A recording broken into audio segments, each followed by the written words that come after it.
Well,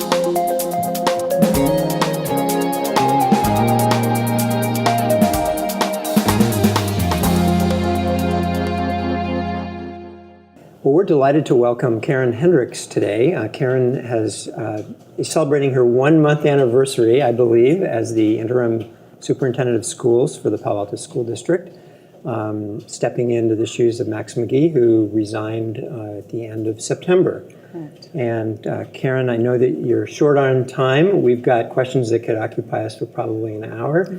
And we also realize that as someone who just came to the district 4 months ago, you have a limited exposure to the history of things in this district. But I think we're hoping that our viewers can get a better sense of where you've come from and also some of your initial impressions of this district. You have come in at a rather turbulent time, obviously, and as a person that can claim no responsibility for anything that preceded July 1st, you probably have formed some initial impressions of the needs of this district and how it operates and how it may differ from the districts you've been in. So I wonder if maybe we could just start with your kind of giving us those first impressions that you've had. Absolutely. Well, I'd start by saying I think that I was so attracted to come to Palo Alto Unified School District because I truly believe it's the #1 district in the state. And I was following media and aware of issues going on and really hoped that I could arrive and help be part of the resolution and the moving forward of those issues. So I'm fully aware of situational matters that were present. I think, upon my arrival in July, 4 short months ago, and I stepped into the HR office, which was a busy office at the time. And then the year has unfolded in rather an extraordinary manner, as we know, with Superintendent McGee's departure and my transition into his office. So I think that's kind of a basic background. But my perception of the district has not changed. There are stellar things happening here for kids in every school site. There's great joy in the teaching and learning that's happening. And I think that I have, a very fortunate opportunity now to help support those type of things on behalf of our student experience. So I think that would be, just a primary statement that I'd like to share. I was excited to get here. I'm still excited to be here and just to have an opportunity to assist the work in moving forward. I can tell you a little bit about my background coming into the work. Yeah, that'd be helpful. great. Okay. Yeah. So I've actually been in education since 1988, which doesn't seem like that long ago, but it actually has been.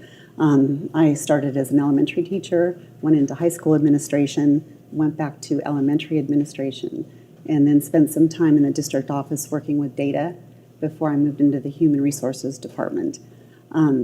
My affinity for human resources is really just about the type of support that we can provide to humans in a system to help them excel, to help them have positive working conditions, and to really understand the stories that go on behind people so that we can figure out what are the supports they need and where are they kind of their trajectory of professional growth that we can target support to provide them with the best possible means to support the student experience. So, some people tend to think that the Human Resources Office must be a pretty tough place to be. I think it's an incredible opportunity because it's the people within the system that really make the difference for kids. So that's why I'm drawn to that particular work. Stepping into the role of an interim superintendent, I did have that opportunity to do so in Carmel as well. So I was familiar with what it's like to step in when things become unsettled. And there's some perception of transitory leadership and what it takes, I believe, to try to settle that down, help build trust and stability while you continue to move the work forward. So those are some kind of initial takeaways just related to my background. So just to fill in a bit for Sure. our viewers, my understanding is that you were in the Santa Cruz City School District, which is a unified district. Correct. With 2 high schools and a continuation high school? It's actually 3 comprehensive high schools. Okay. Santa Cruz is unique because it's actually 2 school districts combined under one board of education. So it's an elementary district and a secondary district. Okay. And you had an HR position there, and that was about 4 years you were there, I believe. 4 years I was there. Okay, and then you moved to Carmel as the HR director. Correct. And then during that period, halfway through, a year and a half into that, the superintendent, who actually had been a prior Palo Alto or Gunn High School Yes. principal and Palo High School principal, Scotty Lawrence, he left and you were made interim superintendent in Carmel. Correct. So you mentioned the need to kind of settle things down. I wonder if you could tell us a little bit about what that involved in Carmel. Yeah, absolutely. And that typically is part of, any professional responsibility. So when I stepped into human resources in Santa Cruz, I actually hadn't been an HR person. And so there was a learning curve associated with that. Although as a site administrator, you do a lot of human resources. Mm-hmm. So I felt fortunate to be offered that opportunity and to be supported in learning. And it was a very successful experience there. At the time, the superintendent was retiring, and I had an offer of a superintendency in Santa Cruz. And I was also approached by Carmel Unified School District because they had an opening. And I weighed both options and elected to go to Carmel and continue my work in human resources. Why was that? It offered, they're both stellar districts. It offered everything I was looking for in terms of my goals of doing good work on behalf of kids in a respectful environment, and supporting my family as well. And I felt that I was just the right fit for Carmel at that time. And I think that proved to be so. When Scott Lawrence joined Carmel Unified upon the retirement of Marvin Biasotti, I don't know if you're familiar with Marvin, he had been in the district for years and years, and he was, I believe, a 13-year superintendent there. That's a long time for a school superintendent. It's a long time for a school superintendent, and I was so delighted to get to work with him. So when I got the call from him that he was retiring, I was like, okay, I was hoping for some more learning experience from him. But having Scott Lawrence come in was also a delight. And I don't know if you're familiar with his work, but his level of energy and his commitment to students and staff was really invigorating. So when he left on medical leave, we were saddened about that. And when it was determined that he wasn't coming back, I really wanted to be able to hold that place as well as possible to hand the work to a new superintendent when that person would come in. The interim position extended for 1.5 years, and it really gave me an opportunity to work through a whole scope of a school year in terms of process from the superintendent's office. There's much learning associated with that. I was performing dual roles there as well because I actually operated the Human Resources Office for, I think that was several months at the time, and for a short time Student Services as well while we were hiring, and was also the adult school principal. So while it was a much smaller district, some of the responsibilities are the same and the reporting structures. It's quite an interesting year of learning to balance priorities and also find time and ways to really build relationships with all stakeholders. And that was a successful thing. What was most challenging about that time? I mean, you mentioned having sort of calmed down, sort of unsettled waters, and I think the same is going on here right now in Palo Alto. And do you see any parallels between your experience in Carmel and what you want to do here? I do. I think that people are looking for stability within a structure so that they can, have confidence in understanding where a district is going. That promotes us all in doing our best work. And when key leaders depart a district, it creates kind of a void of security in that. So we know we're headed a direction, but is it the right direction? Is it where the district is going to be headed?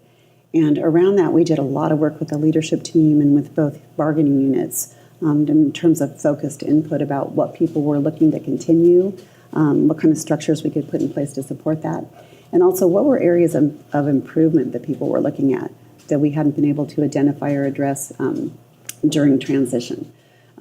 Really a remarkable process of pulling together our leadership team and unpacking a goals document and having very authentic conversations about what do we really want to drill into and how do we open up conversations that are honest and authentic as opposed to just trying to conduct the work and do it efficiently.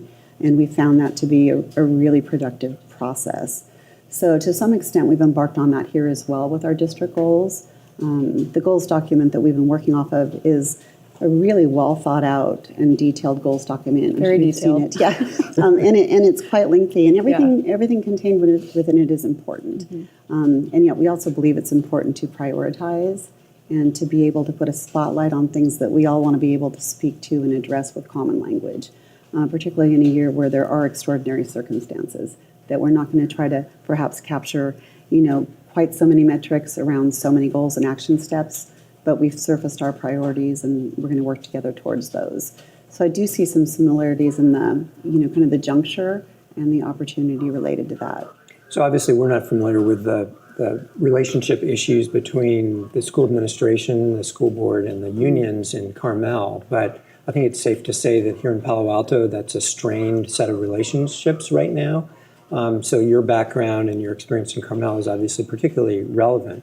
I'm wondering, this reopening of the 1% extra bonus that was voted on Tuesday, does that reflect some initiatives that you've made to try to reach out to the union and to build some bridges there? What's your assessment of the union relationship question right now? So my assessment is that positive relationships with our bargaining units is critically important on behalf of our work with employees and the work for the district. Of course. And it's always, and it's always just a primary goal to make sure that those relationships stay intact, even though, to some extent, the function of unions and district can be, there can be departure within that just by nature of the organizations. So, but pulling it back together on behalf of employees and having respectful conversations and communications is important. And really that is behind pulling this team back together to reopen on that 1%, with an agreement that, the revenue allocation utilized in the initial projections in 2016 doesn't match the revenue as it arrived, and trying to reconcile that in terms of how do we get back to the table and talk about the impact on that. So I think, it was a collaborative response to that, and we're looking forward to getting back to the table and just discussing that in terms of how can we work together and what might that look like. So meanwhile, there have been union negotiations throughout this entire year, even though the public hasn't heard a word about them. Is that correct? I'm not aware of negotiations with the union during this year. On any matters? So, Because they were negotiating the school calendar, they were negotiating. I don't know, was that this fall or was that? not since my arrival, but we will be reopening this fall for subsequent negotiations. So there haven't been any negotiations since the January, February time period when the whole issue of the reopening of the third year of raises was brought up? There have been no formal negotiations okay. since I've arrived, yeah. We do contractually, we have a commitment to reopening for the next collective Right. bargaining agreement, and that's determined to be in fall of this year, which is right now. Right. So, we'll have this negotiation around what we've sunshined, and then work back with the union on the commitments to get back to the table during the fall for the next collective bargaining agreements During the fall, of this year. like that's now though. Absolutely, it is. So will are we there. see then reopeners come You will. before the board? You will. Okay, so that gets to the question that I have about transparency so that the public actually has some opportunity to participate in this and give input.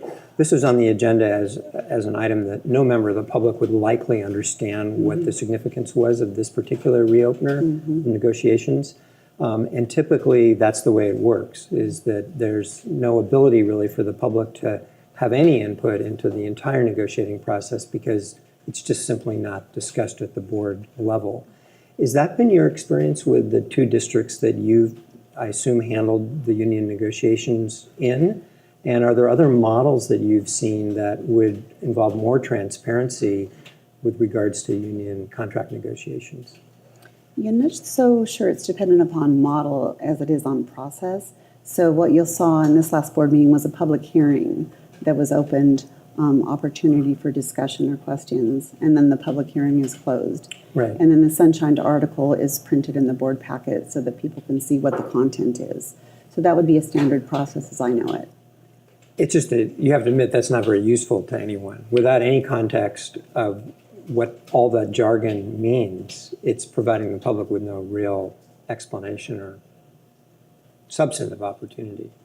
But I guess my real question isn't about that. It's about union negotiations in general and public input and involvement.